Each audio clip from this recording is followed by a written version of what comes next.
ಎಲ್ಲರಿಗೂ ಶುಭ ದಿನ. ದಶಮ ಸಂಭ್ರಮದ ಆವಿಷ್ಕಾರ ಯೋಗ ಅರ್ಪಿಸುವಂತಹ ಯೋಗಾರೋಗ್ಯ ಜ್ಞಾನಾಮೃತ ಕಾರ್ಯಕ್ರಮದ 9ನೇ ದಿನದ ಕಾರ್ಯಕ್ರಮದಲ್ಲಿದ್ದೀವಿ ನಾವು. ನಿನ್ನೆನೇ ನಾನು ಹೇಳಿದ ರೀತಿಯಲ್ಲಿ ಇವತ್ತೊಬ್ಬರು ವಿಶೇಷ ಯೋಗ ಪ್ರತಿಭೆಯನ್ನು ನಿಮಗೆ ಪರಿಚಯಿಸೋದಕ್ಕೆ ನಾನು ತುಂಬಾ ಸಂತೋಷ ಪಡ್ತಾ ಇದ್ದೀನಿ. ನಾವು ಕಳೆದ 8 ಸಂಚಿಕೆಗಳಲ್ಲಿ ಬೇರೆ ಬೇರೆ ರೀತಿಯ ಯೋಗದ ಸಾಧನೆಗಳನ್ನು, ಯೋಗದ ವಿಚಾರಗಳನ್ನು ತಿಳ್ಕೊಂಡಿದ್ದೀವಿ.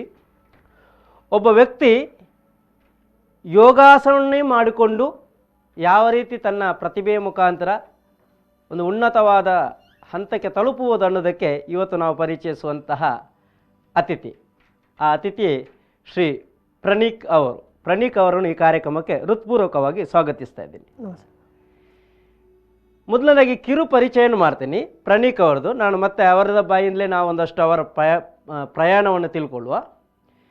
ನನಗೆ ಸುಮಾರು 13 ವರ್ಷದ ಹಿಂದೆ ಪರಿಚಯ ಆದಂತಹ ಹುಡುಗ ಪ್ರಣೀಕ್. ಅಂದರೆ ನಮ್ಮದೇ ಸಂಸ್ಥೆ ಆ ಸಂದರ್ಭದಲ್ಲಿ ಯೋಗಾಸನ ಕಾಂಪಿಟೇಷನ್ ಆರ್ಗನೈಸ್ ಮಾಡುವಾಗ ಅವರು ಯೋಗಾಸನ ಸ್ಪರ್ಧೆಯಲ್ಲಿ ಭಾಗವಹಿಸಿದರು, ಬಹುಮಾನವನ್ನು ಪಡ್ಕೊಂಡಿದ್ರು. ಆ ಸಂದರ್ಭದಲ್ಲಿ ಯೋಗಾಸನ ಅನ್ನುವಂತಹ ವಿದ್ಯೆ ಬಹಳ ಅದ್ಭುತವಾದಂತಹ ವಿದ್ಯೆ. ಈಗ ನೀವು ಅವರಿಂದ ನಾವು ಕಾಣ್ಬೋದು. ಅದರಲ್ಲಿ ಯೋಗಾಸನ ಮಾಡಬೇಕಾದ್ರೆ ಯಾವ ರೀತಿ ತಪಸ್ಸಿನ ರೀತಿಯಲ್ಲಿ ಅನುಷ್ಠಾನ ಮಾಡಬೇಕು ಅನ್ನೋದನ್ನು ನಾವು ಕಾಣ್ಬೋದು.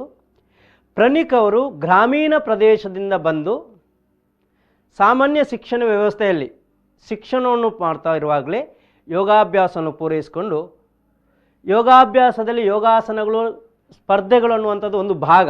ಈಗ ರಾಷ್ಟ್ರೀಯ ಅಂತಾರಾಷ್ಟ್ರೀಯ ಮಟ್ಟದಲ್ಲಿ ಸ್ಪರ್ಧೆಗಳು ನಡೀತದೆ. ಸರ್ಕಾರಿ ಇಲಾಖೆಗಳ ವತಿಯಿಂದ ಶಿಕ್ಷಣ ಇಲಾಖೆಯಲ್ಲಿ ಸ್ಪರ್ಧೆಗಳು ನಡೀತದೆ. ಅಂತಹ ಸ್ಪರ್ಧೆಯಲ್ಲಿ ಭಾಗವಹಿಸಿ ನೂರಾರು ಬಹುಮಾನಗಳು ಪಡ್ಕೊಂಡು ಆ ಯೋಗಾಸನದ ಪ್ರತಿಭೆಯಿಂದಲೇ ಅವರಿಗೆ ಉದ್ಯೋಗದ ಅವಕಾಶ ಚೈನಾದಲ್ಲಿ ಸಿಗ್ತದೆ.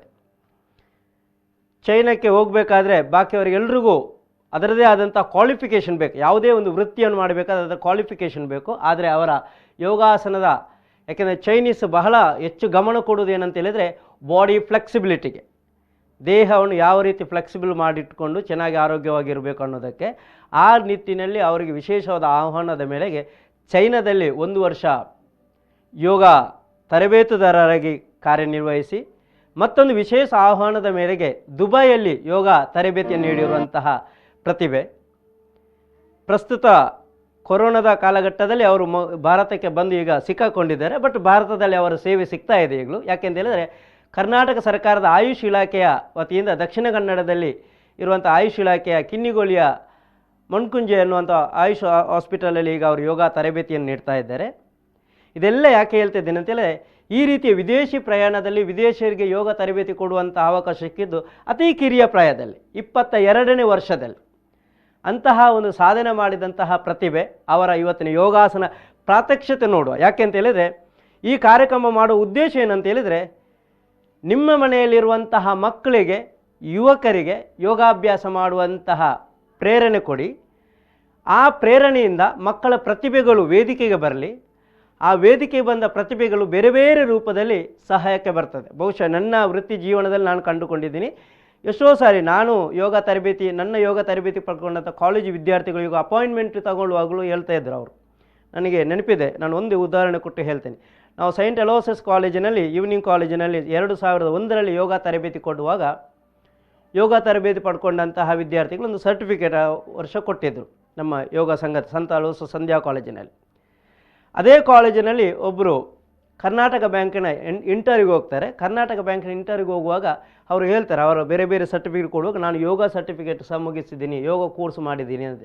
ಹಾಗೆ ಅವರಿಗೆ ವಿಶೇಷವಾದಂಥ ಒಂದು ಮನ್ನಣೆ ಸಿಗ್ತದೆ.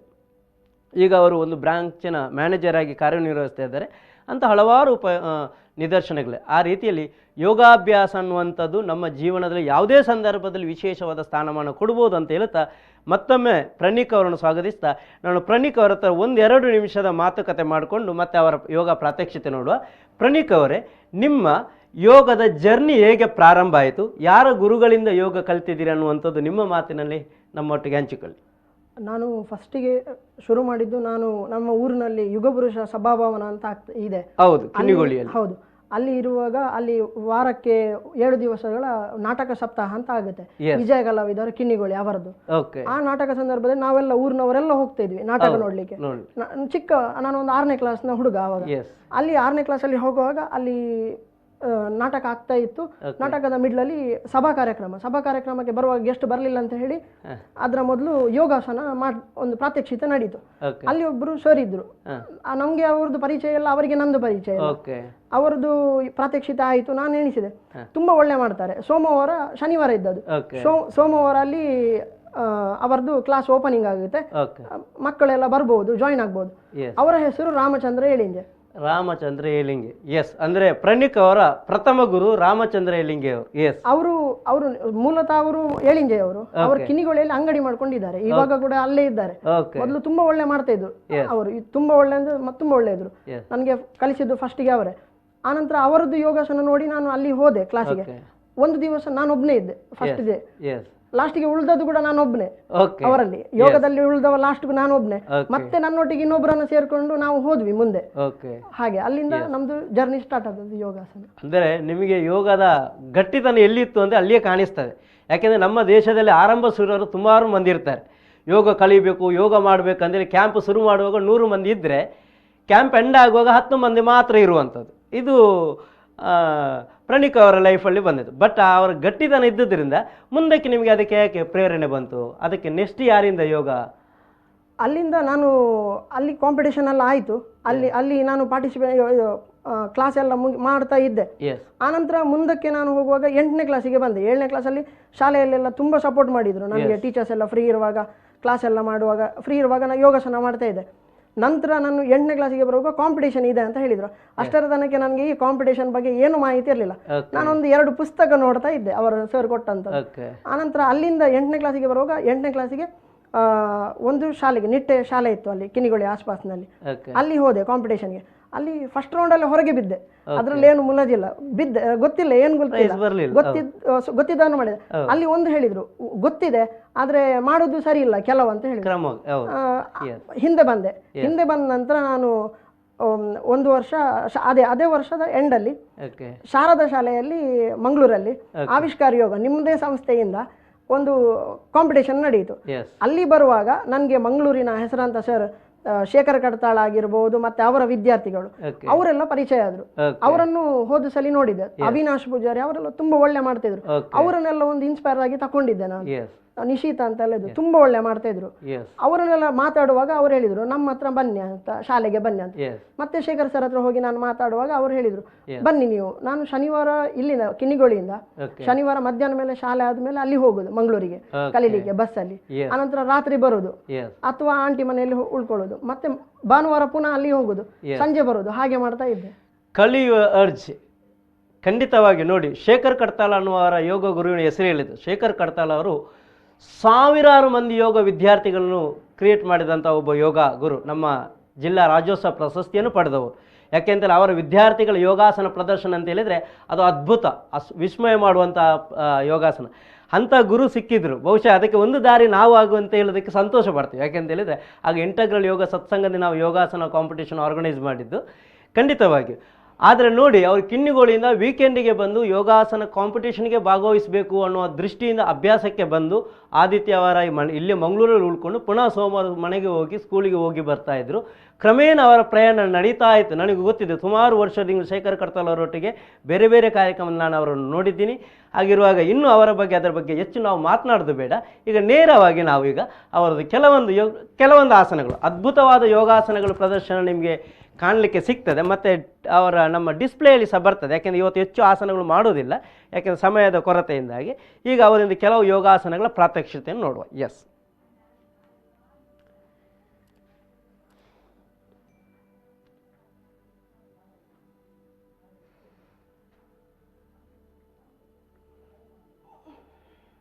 ಬ್ಯಾಕ್ವರ್ಡ್ ಬೆಂಡಿಂಗ್ ಆಸನಗಳನ್ನು ನಾವು ಸಾಧಿಸಬೇಕು. ಪ್ರತಿಯೊಬ್ಬರಿಗೂ ಈ ರೀತಿಯ ಬ್ಯಾಕ್ವರ್ಡ್ ಬೆಂಡಿಂಗ್ ಆಸನ ಬರಬೇಕು.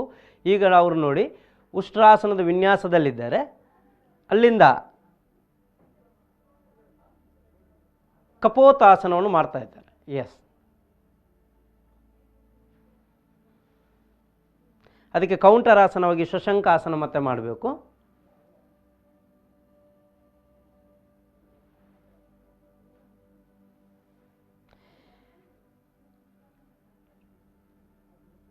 ಈಗ ನಾವು ನೋಡುವಂಥ ವಿನ್ಯಾಸ ರಾಜಕಪೋತಾಸನ.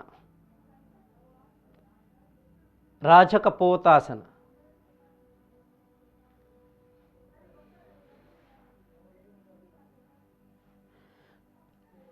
ವೀಕ್ಷಕರೇ, ನಾನು ಈ ಮೊದಲು 2-3 ಸಂದರ್ಭದಲ್ಲಿ ಯೋಗಾಸನದ ಪ್ರಾತ್ಯಕ್ಷತೆಯನ್ನು ನಿಮಗೆ ತೋರಿಸಿದ್ದೀವಿ. ನೇರವಾಗಿ ಯಾವುದೇ ಕಾರಣಕ್ಕೂ ಈ ರೀತಿಯ ಆಸನಗಳಿಗೆ ಯಾರೂ ಪ್ರಯತ್ನ ಮಾಡೋದು ಬೇಡ. ಇವನು ಮಕ್ಕಳಾಗಿರ್ಬೋದು, ಯಂಗ್ಸ್ಟರ್ಸ್ ಆಗಿರ್ಬೋದು, ಹಿರಿಯರಾಗಿರ್ಬೋದು. ಯಾಕೆಂತ ಹೇಳಿದರೆ ಬೇಸಿಕ್ ನಾವು ಫಂಡಮೆಂಟಲ್ ಆಸನಗಳು ಮಾಡದೆ ನೇರವಾಗಿ ಅಡ್ವಾನ್ಸ್ ಆಸನವನ್ನು ಮಾಡುವಂಥದ್ದು ಒಂದು ರೀತಿಯ ಅಪಾಯಕ್ಕೆ ಕೈ ಹಾಕಿದ ರೀತಿಯಲ್ಲಿ. ಯಾಕೆಂತ ಹೇಳಿದರೆ ಯೋಗಾಸನದಲ್ಲಿ ದೇಹ ಮತ್ತು ಮನಸ್ಸು ಎರಡೂ ಪಳಗಬೇಕು. ಎರಡರ ಮೇಲೇನು ನಮಗೆ ಒಂದು ರೀತಿಯ ಅದ್ಭುತವಾದ ನೋಡಿ, ಪೂರ್ಣ ಧನುರಾಸನ. ಧನುರಾಸನನೇ ಬೇರೆ, ಪೂರ್ಣ ಧನುರಾಸನನೇ ಬೇರೆ. ಈಗ ಮಾಡಿದ್ದು ಪೂರ್ಣ ಧನುರಾಸನ. ನಿತ್ಯ ಅಭ್ಯಾಸ ಮಾಡ್ತಾ ಮಾಡ್ತಾ ಇಂಥ ಆಸನಗಳನ್ನು ಸಾಧಿಸಲಿಕ್ಕೆ ಹೆಚ್ಚು ಸಮಯ ಬೇಡ. ಮಕ್ಕಳಿಗೆ ಹೆಚ್ಚು ಅಂತ ಹೇಳಿದ್ರೆ 2-3 ತಿಂಗಳಲ್ಲಿ ಇಂಥ ಆಸನಗಳಿಗೆ ಪ್ರಯತ್ನ ಮಾಡಬಹುದು. ಮುಂದಕ್ಕೆ ಇನ್ನೊಂದಷ್ಟು ಆಸನ ನೋಡಿ. ಒಬ್ಬ ವ್ಯಕ್ತಿಯ ಸಾಮರ್ಥ್ಯವನ್ನು ನಿರ್ಧಾರ ಮಾಡಲಿಕ್ಕೆ ಬೇರೆ ಬೇರೆ ರೀತಿಯ ಪ್ಯಾರಾಮೀಟರ್ಸ್ ಇರ್ತದೆ. ಅದರಲ್ಲಿಯೂ ಇಡೀ ದೇಹವನ್ನು ಇಡೀ ಅಂಗೈಯಲ್ಲಿ ಮಾತ್ರ ಬ್ಯಾಲೆನ್ಸ್ ಮಾಡಲಿಕ್ಕೆ ಸಾಧ್ಯ ಆಯಿತು ಅಂತ ಹೇಳಿದರೆ ಅದೊಂದು ಅದ್ಭುತವಾದಂತಹ ಸಾಧನೆ. ನೋಡಿ, 2 ದೇಹದ ಅಂಗೈಯಲ್ಲಿ ಮಾತ್ರ ಇದೆ. ಅಷ್ಟವಕ್ರಾಸನ ಅಂತ ಹೆಸರು ಈ ಆಸನಕ್ಕೆ. ಇದೆಲ್ಲ 1-2 ದಿವಸದಲ್ಲಿ ನಮಗೆ ಸಾಧಿಸಲಿಕ್ಕೆ ಸಾಧ್ಯ ಆಗಲ್ಲ. ಯಾಕೆಂತೇಳಿ ಕೈಯ ಮೇಲೆ ಅಷ್ಟು ನಮಗೆ ಸ್ಟ್ರೆಂತ್ ಬರಬೇಕು. ನಮ್ಮ ವ್ರಿಸ್ಟ್, ಕೈಯ ಮಣಿಗಂಟು ಅಷ್ಟು ಸ್ಟ್ರಾಂಗ್ ಆಗಬೇಕು. ಇನ್ನು ಅದೇ ರೀತಿಯಲ್ಲಿ ಅವರು ಹ್ಯಾಂಡ್ ಬ್ಯಾಲೆನ್ಸಿಂಗ್ ಆಸನ ಮಾಡ್ತಾ ಹೋಗ್ತಾರೆ. ಎಸ್, ಅಧೋಮುಖ ವೃಶ್ಚಿಕಾಸನ.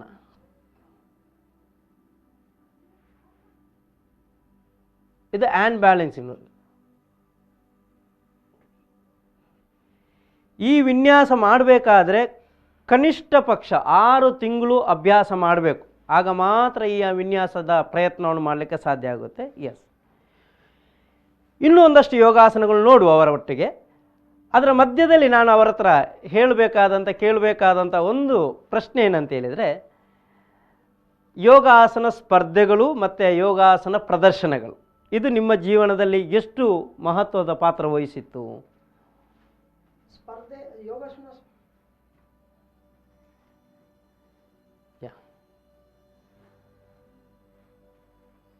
ಯೋಗಾಸನ ಸ್ಪರ್ಧೆ ತುಂಬ ಸಪೋರ್ಟ್ ಮಾಡಿತು. ನೀವೀಗ DPಯಲ್ಲಿ ನೋಡ್ತಾ ಇದ್ದಾರೆ, ನೀವು ಮಾತಾಡ್ತಾ ಹೋಗಿ. ನಾನು ಯೋಗಾಸನ ಸ್ಪರ್ಧೆ ಒಂದೊಂದೇ ಮಾಡ್ತಾ ಹೋದೆ. ಅಲ್ಲಿ ತುಂಬ ಮಂದಿದು ಪರಿಚಯ ಆಯಿತು. ಅದೇ ಹಾಗೆ ಅಲ್ಲಿಂದಲೇ ನನಗೆ ಫಾರಿನಿಂದ ಕೂಡ ಪರಿಚಯ ಆದದ್ದು. ಹೌದು. ಮತ್ತು ನಾನು ಫಾರಿನ್ ಹೋಗಲಿಕ್ಕೆ ಸ್ವಲ್ಪ ಪರಿಚಯ ಮಾಡಿಕೊಟ್ಟದ್ದು ನಾನು ಸಿಂಗಾಪುರ್ ಅಂತ ಇದ್ದೆ. ಪರಿಚಯದವರು ಕಾಂಪಿಟೇಷನಲ್ಲಿ ಸಿಕ್ಕಿ. ಆ ಟೈಮಲ್ಲಿ ಚಿನ್ಮಯಿ ಭಟ್ ಅವರು ಚೈನಾಕ್ಕೆ ಹೋದರು ನನಗಿಂತ ಮೊದಲು. ಹಾಗೆ ಅವರು ಹೇಳಿದರು ಅಲ್ಲಿಗಿಂತ ಇಲ್ಲಿ ಒಳ್ಳೆ ಇದೆ ಬನ್ನಿ ಅಂತ ಅವರೊಂದು ಕಾಂಟ್ಯಾಕ್ಟ್ ಮಾಡಿ ಕೊಟ್ಟರು. ಅಲ್ಲಿಂದ ನಾನು ಹಾಗೆ ಅಲ್ಲಿ ಹೋದೆ ಚೈನಾಕ್ಕೆ. ಮತ್ತೆ ಪ್ರದರ್ಶನ ಹೇಳಿದರೆ ನಾನು ಯೋಗ ಮಾಡ್ತಾ ಇದ್ದೆ ಮೊದಲಿಂದ ಕೂಡ. ಅಲ್ಲಿ ಇರುವಾಗ ನನ್ನ ಊರಿನಲ್ಲೆಲ್ಲ ಹೇಳ್ತಾಯಿದ್ರು ಕಾಂಪಿಟೇಷನಿಗೆ ಹೋಗ್ತಿ ಬರ್ತೀಯ ಅಷ್ಟೇ, ಬೇರೆ ಏನಿಲ್ಲ ಹಾಗೆ ಹೇಳ್ತಾಯಿದ್ರು. ಆದರೆ ಅಲ್ಲಿ ಹೇಗೆ ಆಯ್ತು ಹೇಳಿದರೆ ಪ್ರದರ್ಶನಕ್ಕೆ ಹೋದಾಗ ಕ್ಲಾಪ್ ಬೀಳುವಾಗ ನಮಗೆ ಒಂದು ಉತ್ಸಾಹ ಬರ್ತದೆ, ಏನಾದರೂ ಮಾಡಬೇಕು. ಸ್ವಲ್ಪ ಬೆಂಡಿಂಗ್ ಜಾಸ್ತಿ ಇದೆ, ಫ್ರೆಂಡ್ ಸರ್ಕಲ್ ಇರ್ತಾರೆ ನಮ್ಮದೇ. ಅವರು ಹೇಳ್ತಾರೆ ಚೂರು ತೀರ್ಥ ಬೈದಲಿ ಕಾರ್ ನನ್ನಲ್ಲ ಅಂತ ಹೇಳ್ತಾರೆ. ಆಗ ಒಂದು ಸಂತೋಷ ಆಗ್ತದೆ, ಇನ್ನೂ ಕೂಡ ಒಳ್ಳೆ ಮಾಡ್ಬೋದು. ಮತ್ತು ಪರಿಚಯದವರು ಸಿಕ್ಕುವಾಗ ಹೇಳ್ತಾರೆ, ತುಂಬ ಇನ್ಸ್ಪಿರೇಷನ್ ಆಗಿರ್ತು. ವೀಕ್ಷಕರೇ, ಅವರ ಯೋಗದ ಜರ್ನಿಗೆ ಬೇಸ್ ಅಂತ ಹೇಳಿದರೆ ಅವರು ಮಾಡಿದಂತಹ ಯೋಗಾಸನದ ಪ್ರಾತ್ಯಕ್ಷಿತೆ ಮತ್ತು ಸ್ಪರ್ಧೆಯಲ್ಲಿ ಭಾಗವಹಿಸಿದ ಅದರ ಬೇಸ್ ಮೇಲೆ ಅವರು ಪ್ರಪಂಚಕ್ಕೆ ತಲುಪಿದ್ದಾರೆ. ಆಗಲೇ ಹೇಳಿದ್ರು ಚಿನ್ಮಯ್ ಭಟ್ ಅವರ ಹೆಸರು. ಚಿನ್ಮಯ್ ಭಟ್ ಸಹ ನಮ್ಮ ಸ್ಟೂಡೆಂಟ್ಸ್, ನಮ್ಮ ವಿದ್ಯಾರ್ಥಿ ಅಂತ ಹೇಳೋದಕ್ಕೆ ಬಹಳ ಹೆಮ್ಮೆ ಆಗ್ತದೆ. ಯಾಕೆಂತ ಹೇಳಿದರೆ ಅವರು ಸಹ ಚೈನಾದಲ್ಲಿ ಮತ್ತು ಬೇರೆ ಬೇರೆ ದೇಶದಲ್ಲಿ ಯೋಗ ತರಬೇತಿ ನೀಡ್ತಾ ಇದ್ದಾರೆ. ನಾವೊಂದು ಚಿಕ್ಕ ವಿರಾಮ ಆದ ನಂತರ ಅವರ ವಿದೇಶದ ಯೋಗ ಶಿಕ್ಷಣದ ಅನುಭವದ ಬಗ್ಗೆ, ಅದರ ಬಗ್ಗೆ ನಾವೊಂದು ಅವರೊಟ್ಟಿಗೆ ಮಾತನಾಡುವ. ಒಂದು ಚಿಕ್ಕ ವಿರಾಮ.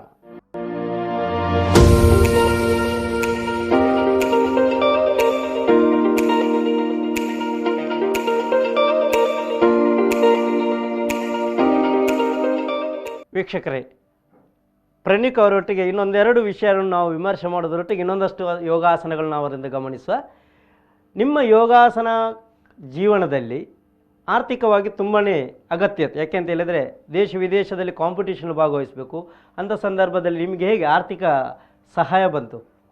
ಆರ್ಥಿಕ ಸಹಾಯ ಹೇಳಿದರೆ ನಾನು ಇದ್ದದ್ದು ಕಿನ್ನಿಗೋಳಿ ಆದರೂ ನಮ್ಮದು ಕಿನ್ನಿಗೋಳಿಯಿಂದ ಸ್ವಲ್ಪ ಒಳಗೆ ಹೋಗುವ ತಾಳಿಪಾಡಿ ಅಂತ ಒಂದು ಗ್ರಾಮ ಬರುತ್ತೆ, ಅಲ್ಲಿದ್ದೆ. ಅಲ್ಲಿ ಒಂದು ಸಂಘ ಸಂಸ್ಥೆ ಇತ್ತು, ತಾಳಿಪಾಡಿ ಫ್ರೆಂಡ್ಸ್ ಕ್ಲಬ್ ಅಂತ, ಊರಿನವರೇ ಯಂಗ್ಸ್ಟರ್ಸ್ ಎಲ್ಲ ಸೇರಿ ಮಾಡಿದ್ದು. ನಮ್ಗಿಂತ ದೊಡ್ಡವರು ಇದ್ರು, ಸ್ವಲ್ಪ ಕೆಲಸಕ್ಕೆ ಹೋಗೋ, ಅವರೆಲ್ಲ ಕಾಂಪಿಟೇಷನ್ ಹೋಗುವಾಗ ಹೆಲ್ಪ್ ಮಾಡ್ತಾ ಇದ್ರು. ಅಂದರೆ ಎಲ್ಲ ಟೈಮಲ್ಲಿ ನಾವು ಒಂದು ತಿಂಗಳಿಗೆ 1-2 ಕಾಂಪಿಟೇಷನ್ ಹೋಗ್ತಾ ಇರ್ತೇವೆ. ಎಲ್ಲ ಟೈಮಲ್ಲಿ ಅವರೇ ಕೊಡ್ಲಿಕ್ಕೆ ಆಗಲ್ಲ ಸರಿ, ಅದಕ್ಕೆ ಒಂದು 4 ಮಂದಿ 5 ಮಂದಿ ಹಾಗೆ ಕೇಳ್ತಾ ಇದ್ವಿ. ಒಂದು ಸಲ ಇವರು ಕೊಟ್ಟರೆ ಇನ್ನೊಂದ್ಸಲಿ ಕಿನ್ನಿಗೋಳಿ ವೀರಮಾರುತಿ ವ್ಯಾಯಾಮ ಶಾಲೆ ಅಂತ ಇದೆ, ಅವರು ಕೊಡ್ತಾ ಇದ್ರು. ಹಾಗೆ ಮತ್ತೆ DJ ಕಾರ್ತಿಕ್ ಅಂತ ಇದ್ದಾರೆ, ಅವ್ರದ್ದು ಈಗ ಹೆಸರು ಚೇಂಜ್ ಆಗಿದೆ, ಟಾಕ್ಸಿಕ್ ಅಂತ ಮಾಡಿದ್ದಾರೆ. ಅವರು ತುಂಬಾ ಇದು ಮಾಡಿದ್ದಾರೆ ಅವರು. ಹೌದು, ಹಾಗೆ ಅವರೆಲ್ಲ ಕೊಡ್ತಾ ಇದ್ರು. ಮತ್ತೆ ಮೂಲ ನನಗೆ ಸಪೋರ್ಟ್ ಇದ್ದದ್ದು ಮನೆಯಲ್ಲಿ ಸ್ಟ್ರೆಂತ್, ಆದ್ರೆ ಫಿನಾನ್ಷಿಯಲ್ ಇಲ್ಲದಿದ್ರು ಕೂಡ ಅಜ್ಜಿ ತುಂಬಾ ಸಪೋರ್ಟ್ ಮಾಡ್ತಾ ಇದ್ರು. ಇಬ್ರು ಅಜ್ಜಿಯರು ಇರೋದು ಮನೆಯಲ್ಲಿ, ಅವರು ತುಂಬಾ ಸಪೋರ್ಟ್ ಮಾಡಿದ್ದಾರೆ. ಅಜ್ಜಿಯ ಪುಲ್ಯ ಮುದ್ದಿನ ಪುಲ್ಲಿಯಾಗಿರೋದ್ರಿಂದ ಪ್ರತಿಭೆಗೆ ಪ್ರೇರಣೆ ಅನ್ನುವಂಥದ್ದು ಪ್ರತಿಯೊಂದು ಕ್ಷೇತ್ರದಲ್ಲಿಯೂ ಬೇಕಾಗ್ತದೆ. ಬಹುಶಃ ಎಷ್ಟೋ ಅಂಥ ಪ್ರತಿಭೆಗಳು ನಮ್ಮ ಸುತ್ತಮುತ್ತಲು ಇರ್ಬೋದು. ಅಂಥ ಪ್ರತಿಭೆಗಳನ್ನು ತಮ್ಮ ಪ್ರತಿಭೆ ತಲುಪಲಿಕ್ಕೆ ಬೇಕಾದಾಗ ಬರುವಂಥ ಅಡ್ಡಿ ಅಂತ ಹೇಳಿದರೆ ಆರ್ಥಿಕ ಪರಿಸ್ಥಿತಿ.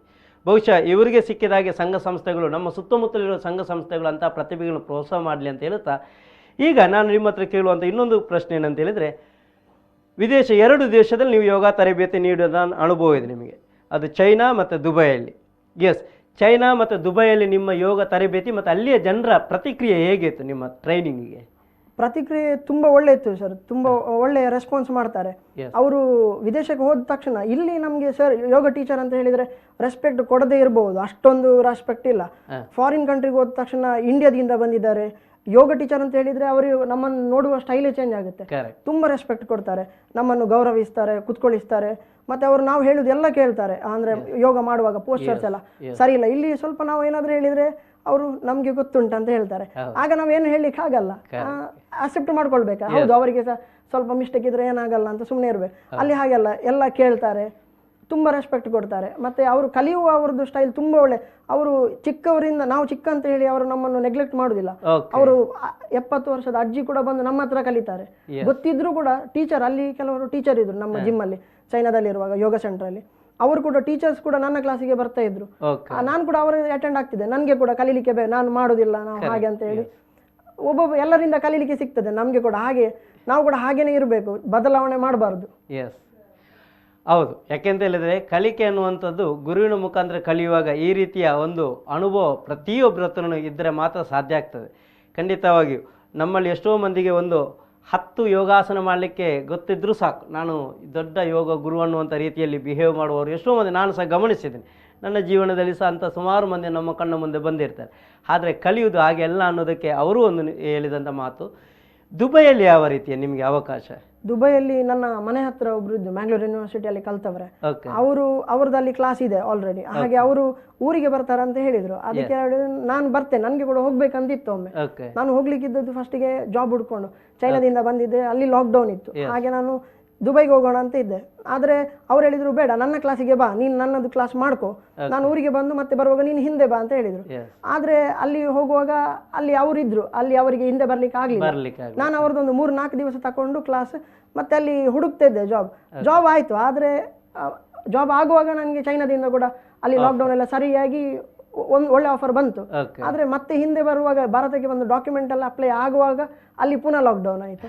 ಮತ್ತೆ ಹಾಗೆ ಇಲ್ಲಿ ಈಗ ಆಯುಷಲ್ಲಿ ಇದ್ದೇನೆ, ಬಳ್ಕುಂಜೆಯಲ್ಲಿ ಇದ್ದೇನೆ. ಎಸ್, ಖಂಡಿತವಾಗಿ ನಿಮ್ಮ ಯೋಗದ ಪ್ರಯಾಣ, ಯೋಗದ ಸಾಧನೆಗೆ ಮುಂದಿನ ದಿವಸದಲ್ಲಿಯೂ ಈಗ ಭಾರತೀಯರಿಗೂ ನಿಮ್ಮ ತರಬೇತಿ ಸಿಗ್ತಾ ಇದೆ, ಇನ್ನೊಂದಷ್ಟು ವಿದೇಶಿಯರಿಗೆ ಸಿಕ್ಕೇ ಸಿಗ್ತದೆ. ಅದಕ್ಕೆ ಯಾವುದೇ ರೀತಿಯ ಎರಡು ಯೋಚನೆಗಳು ಬೇಡ. ಈಗ ಇನ್ನೊಂದಷ್ಟು ಯೋಗಾಸನಗಳು ನಾವು ಪ್ರಣೀಕ್ ಅವರಿಂದ ನೋಡೋಣ ನಾವು. ಯಾಕೆಂತ ಹೇಳಿದರೆ ಅವರ ಪ್ರತಿಭೆ ಇನ್ನೊಂದಷ್ಟು ಮಂದಿಗೆ ನಮಗೆ ಪ್ರೇರಣೆ ಆಗುವಂಥದ್ದೇ ಉದ್ದೇಶ. ಶೀರ್ಷಾಸನ ಮಾಡಿ, ನೀವು ಬಹಳ ಚೆನ್ನಾಗಿ ಶೀರ್ಷಾಸನ ಮಾಡ್ತೀರಿ. ಶೀರ್ಷಾಸನದಲ್ಲಿ ವೆರೈಟಿ ಆಸನಗಳು ಮಾಡ್ತೀರಿ.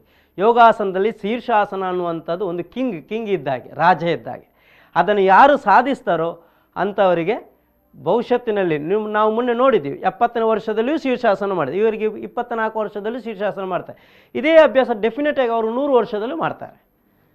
ಆ ಭರವಸೆಯನ್ನು ನಾವು ಇಟ್ಕೊಳ್ಬೇಕು, ಆ ಆತ್ಮವಿಶ್ವಾಸ ಇಟ್ಕೊಂಡು ನಾವು ಅಭ್ಯಾಸ ಮಾಡಬೇಕು. ಶೀರ್ಷಾಸನ ನೋಡಿ, ತಲೆ ಮೇಲೆ ಬ್ಯಾಲೆನ್ಸ್ ಆಗಿರುವಂಥ, ಅದರ ನಂತರ ವೆರೈಟಿ ಆಸನಗಳು ಮಾಡ್ಬೋದು ಶೀರ್ಷಾಸನದಲ್ಲಿ. ಶೀರ್ಷಾಸನದಲ್ಲಿ ಈಗ ಪದ್ಮಾಸನ ಮಾಡ್ತಾ ಇದ್ದಾರೆ. ಶೀರ್ಷಾಸನದಲ್ಲಿ ಪದ್ಮಾಸನ, ಅಲ್ಲಿಂದ ಇನ್ನೊಂದು ವಿನ್ಯಾಸ ಪರಿವೃತ್ತ. ನೋಡಿ, ದೇಹದ ಮೇಲೆ ಮನಸ್ಸಿನ ಮೇಲೆ ಹಿಡಿತ ಇದ್ದರೆ ಮಾತ್ರ ಈ ರೀತಿಯಲ್ಲಿ ನಮಗೆ ಒಂದು ವಿನ್ಯಾಸದಲ್ಲಿ ಬ್ಯಾಲೆನ್ಸ್ ಮಾಡಲಿಕ್ಕೆ ಸಾಧ್ಯ. ಇಲ್ಲಿ ಮಾನಸಿಕವಾಗಿಯೂ ನಾವು ಚಂಚಲರಾದರೆ ಖಂಡಿತವಾಗಿ ದೇಹದ ಮೇಲೆ ಹಿಡಿತ ಬರುವುದಿಲ್ಲ. ಮಾನಸಿಕವಾಗಿ ಸ್ಥಿರವಾಗಿದ್ದರೆ ದೇಹದ ಮೇಲೆ ಇದರ ಎರಡರ ಕೋಆರ್ಡಿನೇಟ್ ಮಾಡುವಂಥದ್ದು ಲಯವಾದ ಉಸಿರಾಟ. ಲಯಬದ್ಧವಾದ ಉಸಿರಾಟ ಇದ್ದಾಗ ಮಾತ್ರ ಇಂಥ ಆಸನಗಳು ಮಾಡಲಿಕ್ಕೆ ಸಾಧ್ಯ ಆಗುವಂಥದ್ದು. ಆಗ ಮಾತ್ರ ಮನಸ್ಸಿನ ಮೇಲೆ ನಮಗೊಂದು ರೀತಿಯ ಚಿತ್ತದ ಮೇಲೆ ಒಂದು ರೀತಿಯ ಹತೋಟಿ ತರಲಿಕ್ಕೆ ಯೋಗಾಸನವನ್ನು ಸಹಾಯ ಮಾಡ್ತದೆ.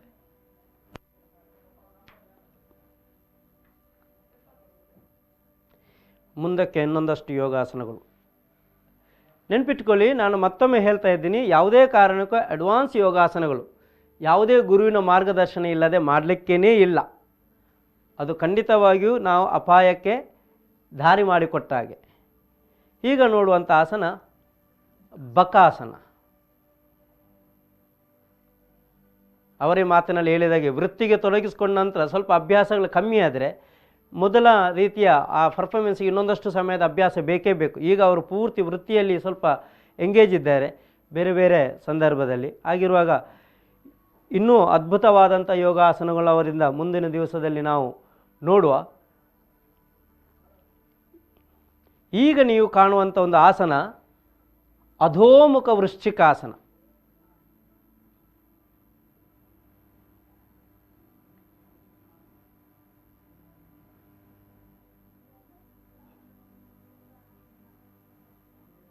ಎಸ್,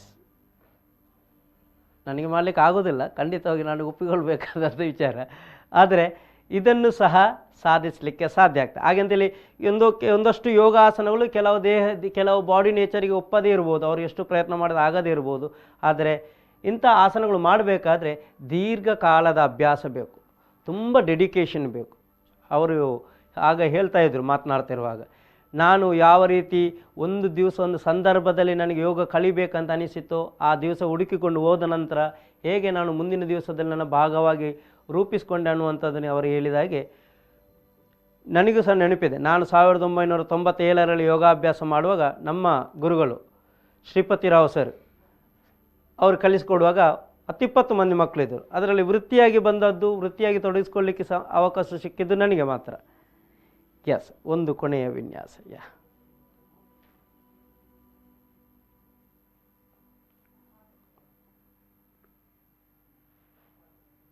ಅಧೋಮುಖ ವೃಶ್ಚಿಕ ಪದ್ಮಾಸನ. ನೋಡಿ, ನಮಗೆ ನೆಲದಲ್ಲಿ ಕೂತ್ಕೊಂಡೇ ಪದ್ಮಾಸನ ಮಾಡಲಿಕ್ಕೆ ಆಗೋದಿಲ್ಲ. ಅಂಥದ್ರಲ್ಲಿ ಕೈಯಲ್ಲಿ ಬ್ಯಾಲೆನ್ಸ್ ಮಾಡಿಕೊಂಡು, ಅಂಗೈಯಲ್ಲಿ ಬ್ಯಾಲೆನ್ಸ್ ಮಾಡಿಕೊಂಡು ಇಡೀ ದೇಹದ ಮೇಲೆ ಹತೋಟಿ ಪಡೆದು ಪದ್ಮಾಸನ ಮಾಡುವಂತಹ ಒಂದು ಅದ್ಭುತವಾದ ಸಾಧನೆ. ಮಕ್ಕಳು ಯೋಗಾಸನಗಳಿಂದಲೇ ಯೋಗಾಭ್ಯಾಸವನ್ನು ಸಾಧಿಸಲಿಕ್ಕೆ ಶುರು ಮಾಡಬೇಕು. ಮತ್ತೆ ಪ್ರಾಣಾಯಾಮದ ಬಗ್ಗೆ ಯೋಚಿಸ್ಬೋದು, ಮತ್ತೆ ಧ್ಯಾನದ ಬಗ್ಗೆ ಯೋಚಿಸ್ಬೋದು, ಮತ್ತೆ ಯೋಗದ ವಿಚಾರಗಳ ಬಗ್ಗೆ ಯೋಚಿಸ್ಬೋದು. ಮುಂದೆ ಕ್ರಮೇಣ ಆಸಕ್ತಿ. ನಾನು ಎಷ್ಟೋ ಮಂದಿ ಯೋಗ ಸ್ಪರ್ಧಾಳುಗಳನ್ನು ನೋಡಿದ್ದೀನಿ. ಒಂದು ಹಂತದ ತನಕ ಅವರು ಯೋಗಾಸನ ಸ್ಪರ್ಧೆಯಲ್ಲಿ ಭಾಗವಹಿಸ್ತಾರೆ, ಮತ್ತು ಬೇರೆ ಯಾವುದೇ ಕ್ಷೇತ್ರದಲ್ಲಿ ತೊಡಗಿಸ್ಕೊಂಡ ನಂತರ ಈ ಅಭ್ಯಾಸವನ್ನು ಬಿಟ್ಟು ಬಿಡ್ತಾರೆ. ಬಹಳ ಕಡಿಮೆ ಮಂದಿ ಯೋಗದ ಪ್ರೊಫೆಷನ್ ಆಗಿ ಯೋಗ ವೃತ್ತಿಯಾಗಿ ಬರುವವರು, ಬಹಳ ಕಮ್ಮಿ ಯೋಗಾಸನ ಸ್ಪರ್ಧೆಯಲ್ಲಿ ಭಾಗವಹಿಸಿದವರು. ಮುಂದಿನ ದಿವಸದಲ್ಲಿ ಯೋಗ ವೃತ್ತಿಗೇನು ಬರಬೇಕಾಗಂತ ಇಲ್ಲ, ಬೇರೆ ಯಾವುದೇ ವೃತ್ತಿಯಲ್ಲಿರಿ, ಆದರೆ ನಿಮ್ಮ ಅಭ್ಯಾಸವನ್ನು ಬಿಡಬೇಡಿ. ಬೇರೆ ಯಾವುದೇ ವೃತ್ತಿಗೂ ಸಹ ನಿಮ್ಮ ಯೋಗಾಭ್ಯಾಸ ಸಹಾಯಕ್ಕೆ ಬರುತ್ತದೆ. ಆ ರೀತಿಯಲ್ಲಿ ನಿಮ್ಮ ಅಭ್ಯಾಸ ನಿರಂತರವಾಗಿ ನಡೀಬೇಕು. ಎಸ್ ಪ್ರಣೀಕ್ ಅವರೇ, ಮುಂದಿನ ನಿಮ್ಮ ಯೋಜನೆ ಹೇಗೆ ಇದೆ? ನೀವು ಈಗಾಗಲೇ ಡಿಪ್ಲೊಮೊ ಮತ್ತು ಸರ್ಟಿಫಿಕೇಟ್ ಕೋರ್ಸನ್ನು ಪಡ್ಕೊಂಡಿದ್ದೀರಿ, ಪೂರೈಸಿದಿರಿ. ಯೋಗದಲ್ಲಿ ಪ್ರೊಫೆಷನ್ ಆಗಿ ವೃತ್ತಿಯಾಗಿ ಆಯ್ಕೆ ಮಾಡ್ಕೊಳ್ಬೇಕಂತೇಳಿ ಎಸ್ ವ್ಯಾಸದಲ್ಲಿ ಅವರು ಸರ್ಟಿಫಿಕೇಟ್ ಕೋರ್ಸ್ ಯೋಗ ಇನ್ಸ್ಟ್ರಕ್ಟರ್ ಕೋರ್ಸನ್ನು ಪೂರೈಸಿದ್ದಾರೆ. ಚೆನ್ನೈಯ ಒಂದು ಯೂನಿವರ್ಸಿಟಿಯಿಂದ ಡಿಪ್ಲೊಮೊ ಕೋರ್ಸನ್ನು ಪೂರೈಸಿದ್ದಾರೆ. ಇನ್ನು ಮುಂದಿನ ದಿವಸದಲ್ಲಿ ನಿಮಗೆ ಯೋಗದ ಯೋಜನೆಗಳು ಯಾವ ರೀತಿ ಇದೆ? ಈಗ ಸದ್ಯಕ್ಕೆ ಬಳ್ಕುಂಜಿ ಆಯುಷ್ ಆಸ್ಪತ್ರೆಯಲ್ಲಿ ಕ್ಷೇಮ ಕೇಂದ್ರದಲ್ಲಿ ಯೋಗ ಟ್ರೈನರ್ ಆಗಿ ಕೆಲಸ ಮಾಡ್ತಾ ಇದ್ದೇನೆ. ಈಗ ಮುಂದೆ ಕೂಡ ಅದರಲ್ಲಿ ಇರಬೇಕಂತ ಇದೆ. ಈಗ ಇರುವುದು ಅಗ್ರಿಮೆಂಟಲ್ಲಿ, ನೆಕ್ಸ್ಟ್ ಗೊತ್ತಿಲ್ಲ ಏನಾಗುತ್ತೆ ಅಂತ. ಯೋಗದ್ದು ಮುಂದಿನ MSc ಏನಾದರೂ ಇದ್ದರೆ ಮಾಡಿಕೊಂಡು ಅದರಲ್ಲೇ ಮುಂದುವರಿಬೇಕಂತಿದೆ. ಅದರಲ್ಲಿ ತುಂಬ ಕಲೀಲಿಕ್ಕೆ ಸಿಕ್ಕಿತ್ತು. ಅಲ್ಲಿ ಕೂಡ ಅಲ್ಲಿ ಆಯುರ್ವೇದದ ಬಗ್ಗೆ ನಾಲೆಜ್ ಸಿಕ್ಕಿತ್ತು. ಅದನ್ನ ನಮ್ಮ ಯೋಗ ಮತ್ತು ಆಯುರ್ವೇದ ಹೇಳಿದರೆ ಅದು ಮ್ಯಾಚ್ ಆಗುತ್ತೆ ಎರಡು ಕೂಡ. ಖಂಡಿತವಾಗಿ. ಹಾಗೆ ಈಗ ಅದರಲ್ಲೇ ಮುಂದುವರಿಬೇಕಂತ ಇದೆ, ನೋಡಬೇಕು ಏನಾಗುತ್ತೆ ಅಂತ. ಎಸ್, ನಿಮ್ಮ ಭವಿಷ್ಯತ್ತಿನಲ್ಲಿ ಸಹ ಯೋಗದ ವಿದ್ಯೆ ಇನ್ನಷ್ಟು ಸಿಗಲಿ, ಯೋಗದ ಅಧ್ಯಯನಗಳು ನಡೆಯಲಿ, ನಿಮ್ಮ ಮುಖಾಂತರ ಇನ್ನೊಂದಷ್ಟು ಮಂದಿ ಯೋಗ ಪ್ರತಿಭೆಗಳು ಪ್ರಪಂಚಕ್ಕೆ ಬರಲಿ. ಆ ಮುಖಾಂತರ ಆಯುಷ್ ಇಲಾಖೆಯ ವಿಭಾಗದಲ್ಲಿ ನೀವು ಕೆಲಸ ಮಾಡ್ತಾ ಇದ್ದೀರಾ. ಖಂಡಿತವಾಗಿ ಈ ಸಂದರ್ಭದಲ್ಲಿ ನಾನು ಮತ್ತೊಮ್ಮೆ ಆಯುಷ್ ಇಲಾಖೆಯ ಎಲ್ಲ ಅಧಿಕಾರಿಗಳ ಹತ್ರ ಈ ಸಂದರ್ಭದಲ್ಲಿ ಒಂದು ವಿಜ್ಞಾಪನೆ ಮಾಡ್ತೀನಿ. ಏನಂತ ಹೇಳಿದರೆ, ಯೋಗಕ್ಕೆ ಇರುವಂತಹ ಒಂದು ಅದ್ಭುತವಾದ ಪ್ರತಿಭೆ ನಮ್ಮ ಆಯುಷ್ ಇಲಾಖೆಯವರನ್ನು ಸದ್ಬಳಕೆ ಮಾಡಿಕೊಂಡ್ರೆ ಈ ಸಬ್ಜೆಕ್ಟನ್ನು ತಲುಪಿಸಲಿಕ್ಕೆ ಖಂಡಿತವಾಗಿಯೂ ಅವರು ನಮಗೆ ಒಂದು ಅಸೆಟ್ ಆಗ್ಬೋದು. ಅವರಿಗೆ ಮುಂದಿನ ದಿವಸದಲ್ಲಿ ಈಗ ತಾತ್ಕಾಲಿಕವಾಗಿರುವಂತಹ ಉದ್ಯೋಗ ಮುಂದಿನ ದಿವಸದಲ್ಲಿ ಅವರಿಗೆ ಪರ್ಮನೆಂಟ್ ಆಗಲಿ ಅಂತ ನಾನು ಈ ಸಂದರ್ಭದಲ್ಲಿ ಆಶಿಸ್ತೀನಿ. ಇನ್ನೊಂದಷ್ಟು ಯೋಗ ಸಾಧನೆ ಅವರನ್ನು ಮುಂದಿನ ದಿವಸದ ಸಿಗಲಿ ಅಂತ ಹೇಳುತ್ತಾ, ದಶಮ ಸಂಭ್ರಮದಲ್ಲಿರುವಂಥ ಆವಿಷ್ಕಾರ ಯೋಗದ ಈ ಕಾರ್ಯಕ್ರಮಕ್ಕೆ ಭಾಗವಹಿಸಿದಂತಹ ಪ್ರನಿಕ್ ಅವರಿಗೆ V4 ಚಾನೆಲ್ನ ಪರವಾಗಿ ಮತ್ತು ಆವಿಷ್ಕಾರ ಯೋಗದ ಪರವಾಗಿ ಹೃತ್ಪೂರ್ವಕವಾದ ಧನ್ಯವಾದ ಅರ್ಪಿಸ್ತಾ ಅವರಿಗೆ ಒಂದು ಕಿರು ಸ್ಮರಣಿಕೆಯನ್ನು ನಾನು ಈ ಸಂದರ್ಭದಲ್ಲಿ ಹಸ್ತಾಂತರಿಸಲಿಕ್ಕಿದ್ದೀನಿ. ಧನ್ಯವಾದಗಳು. ವೀಕ್ಷಕರೇ, ನಾಳೆ ನಾವು ಇನ್ನೂ ಒಂದು ಅದ್ಭುತವಾದ ವಿಚಾರದ ಬಗ್ಗೆ ತಿಳ್ಕೊಳ್ಳಿಕ್ಕಿದೆ. ಕೊರೋನಾದಿಂದ ನಾವು ತುಂಬಾ ಸಫರ್ ಆಗ್ತಾ ಇದ್ದೀವಿ. ಕೊರೋನಾಕ್ಕೆ ಪರಿಹಾರವಾಗಿ ಬೇರೆ ಬೇರೆ ರೂಪದಲ್ಲಿ ನಾವು ಹುಡುಕ್ತಾ ಇದ್ದೀವಿ. ನಾಳೆ ಕೊರೋನಾಕ್ಕೆ ಪರಿಹಾರಾತ್ಮಕವಾಗಿ ಯೋಗ ಮತ್ತು ಆಯುರ್ವೇದದ ಚಿಕಿತ್ಸೆಯ ಪಾತ್ರ ಏನು ಅನ್ನೋದರ ವಿಷಯದ ಬಗ್ಗೆ ಒಬ್ಬರು ಹಿರಿಯ ವೈದ್ಯರು, ಅವರು ಆಯುರ್ವೇದದಲ್ಲಿಯೂ ತಜ್ಞರು, ಯೋಗ ಚಿಕಿತ್ಸೆಯಲ್ಲಿಯೂ ತಜ್ಞರು, ಆ ಹಿರಿಯ ವೈದ್ಯರಾಗಿರುವಂಥ ಡಾಕ್ಟರ್ ಕೆ ಗಣೇಶ್ ಭಟ್ ಅವರೊಟ್ಟಿಗೆ ಸಂವಾದ ಕಾರ್ಯಕ್ರಮ ನಡೆಯಲಿಕ್ಕಿದೆ. ಕೊರೋನಾಕ್ಕೆ ಥೆರಪಿಟಿಕಲ್ ಯೋಗ ಪ್ರಾಕ್ಟೀಸಸ್ಗಳು ಏನು ಮತ್ತು ಆಯುರ್ವೇದ ಟ್ರೀಟ್ಮೆಂಟ್ಗಳು ಏನು ಅನ್ನೋದರ ಬಗ್ಗೆ ನಾಳೆ ಅವರೊಟ್ಟಿಗೆ ಡಿಸ್ಕಷನ್ ನಡೆಯಲಿಕ್ಕಿದೆ. ನಾಳೆಯ ಕಾರ್ಯಕ್ರಮದಲ್ಲಿ ಭೇಟಿಯಾಗುವ ಅಂತ ಹೇಳುತ್ತಾ ಇವತ್ತಿನ ಕಾರ್ಯಕ್ರಮವನ್ನು ಕೊನೆಗೊಳಿಸ್ತಿದ್ದೀವಿ. ಎಲ್ಲರಿಗೂ ಶುಭ ದಿನ.